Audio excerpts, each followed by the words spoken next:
Today, we're going to crack open a secret that's been buried for 6,000 years. We're talking about ancient Babylon and a kind of financial code hidden on old clay tablets.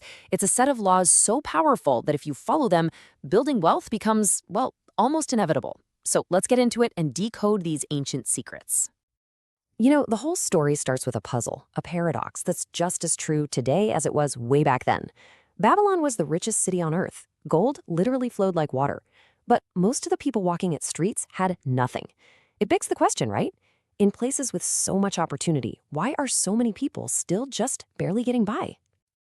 And what's wild is when you look closer, you realize just how little has actually changed. The golden chariots of Babylon, they're today's luxury cars and private jets. The famous hanging gardens, there are modern skyscrapers and sprawling tech campuses. And those lean purses they talked about, well, that's just the ancient way of saying living paycheck to paycheck. The names change, but the problem is exactly the same. So the answer to this whole puzzle lies with one guy, a man named Arcad.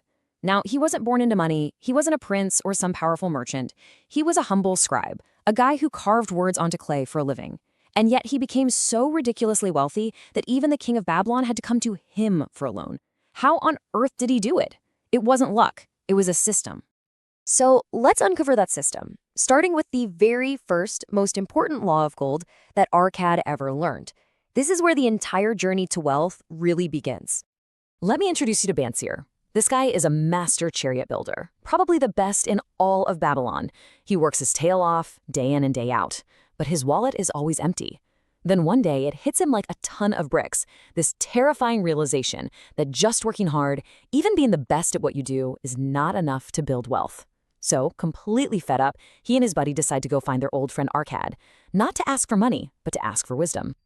And this is the secret Arcad shares with them. It's the very first piece of advice he ever got from a rich old moneylender named Algamish. In fact, Arcad worked all night carving a tablet for him, and instead of cash, Algamish gave him this single sentence. It sounds so simple, right? But its meaning is absolutely profound. The rule is just brutally, beautifully simple. For every 10 coins that come into your hands, you only spend 9. You take that 10th coin and you put it aside for yourself. You keep it. This isn't for bills. It's not for a big purchase later. This is the seed from which your tree of wealth will grow. 1/10 of everything you make is yours to keep, no matter what. This is the legendary principle of paying yourself first. When Arcad first heard this, he was totally confused. He asked, wait a minute, isn't everything I earn already mine to keep? And Algamish just laughed and said, no way. Think about it. You pay the baker, you pay the sandal maker, you pay your landlord. You are working for everyone but yourself. Paying yourself first flips that script. Your savings become the very first, most important bill you pay every single month. But okay, just saving the money isn't the whole picture. Arcad learned this one the hard way. He saved for a whole year, got his little pile of gold together, and then he gave it all to a brickmaker who was traveling abroad. The plan was for the brickmaker to buy rare jewels and they'd split the profits. Well, the brickmaker came back with a bunch of worthless bits of colored glass. He'd been scammed. The lesson, a huge one. Only take financial advice from people who are experts in that field.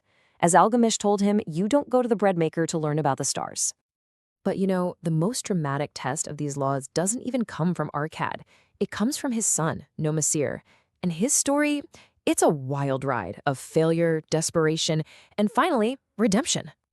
See, Arcad didn't just hand his son a fat inheritance. No, he gave him a test, a high-stakes challenge.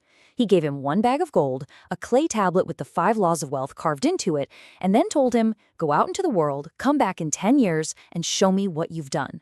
He had to prove he could build a fortune, not just spend one. So what does Nomasir do? He heads to the big city of Nineveh, and thinking he's smarter than his old man, he completely ignores the tablet. First, he gets suckered into betting his gold on a supposedly rigged horse race and loses everything. Then, desperate to make it back, he invests what little he has left in a business he knows nothing about and loses that too. Just like that, the son of the richest man in Babylon was totally broke and ashamed. At his absolute lowest points, with nothing left, he finally pulls out that clay tablet and reads it. And these 5 laws became his lifeline. Save 1/10. Make your gold work for you. Protect it with caution. And then he saw it. He had broken the last 2 laws. He invested in something he didn't understand, and he chased an impossible get-rich-quick scheme.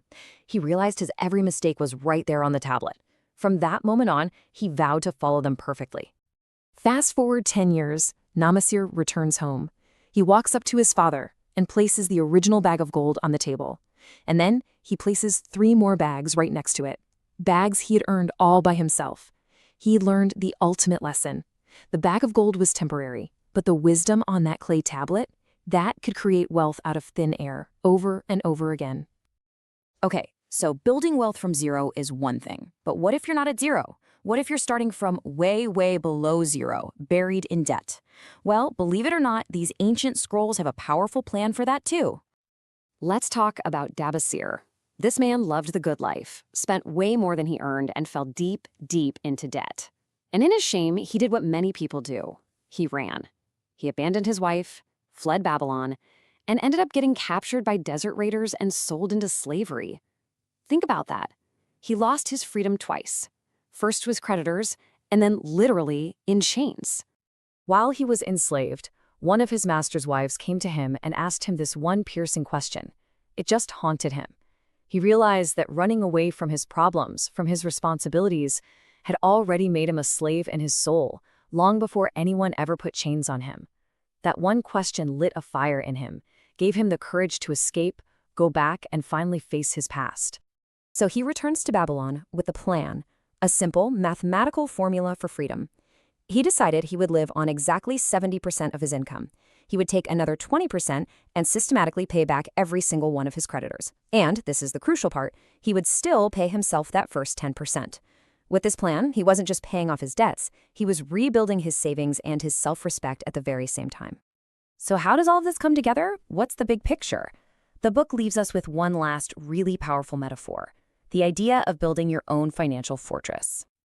The city of Babylon was famous for its massive, impenetrable walls.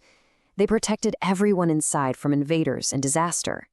The book argues that your savings, your investments, your insurance, these are your financial walls. They are what stand between your family and the unexpected tragedies of life. Sickness, losing a job, you name it. Without those walls, you're completely exposed. And so here it is, the whole system, the 7 cures for a lean purse. Number 1, start thy purse to fattening. That's just fancy talk for pay yourself first. 2, control thy expenditures, just like Dabasir learned to do. 3, make thy gold multiply by investing it wisely. 4, guard thy treasures from loss. That means avoiding the brickmaker's bad advice. Then you make your home a profitable investment, you ensure a future income, and you never stop increasing your ability to earn. That's it. That's the blueprint for your financial fortress. So, the wisdom from those 6,000-year-old clay tablets, it's in your hands now. The secrets are yours. And it all boils down to that same powerful question that transformed Dabasir, the camel trader. The choice has nothing to do with how much money is in your bank account right now. It's about your mindset. Are you a free person at heart or a slave at heart? Because your answer to that question will determine your entire financial destiny.